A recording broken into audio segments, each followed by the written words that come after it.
মানুষের ভোটে ওদের এবং ওদের প্রার্থীর দাঁড়ানোর জায়গা নেই। কত ভোটে হারবে সেটা এখন ভাবুক, কত ভোটে হারবে। তবে কি হয়েছিল, ঝড়ে বোম পড়েছিল, ফকিরের কেরামতি বেড়েছিল, সেটা আলাদা কথা। এবারে কত ভোটে ও হারবে, ও জিতবে, ওকে ভাবে কেন, কি করে, মানুষ কেন ওকে ভোট দেবে?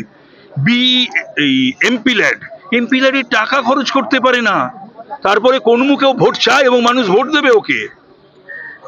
2014 থেকে 19 2.41 crore, 2019 থেকে 24 2.79 crore, এই টাকাও খরচ করতে পারেনি। এতই ব্যর্থ একজন সাংসদ।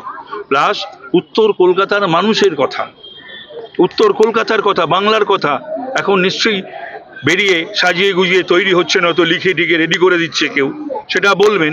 তাহলে 5 বছরে একবারও উত্তর কলকাতার কথা বা প্রশ্ন পার্লামেন্টে তুলে ধরেননি কেন, এবং বাংলার কথা তুলে ধরেননি কেন?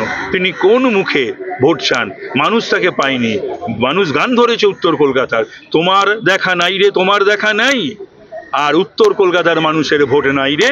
দুয়ার আমার জন্য উন্মুক্ত থাকবে, আমার অফিস এবং আমার ফ্ল্যাট, আমি যেখানে থাকি, ওটা বন্ধ থাকবে না। আর বাড়িতে থেকে নেই বলে দেওয়ার বা বলিয়ে দেওয়ার অভ্যাস আমার নেই।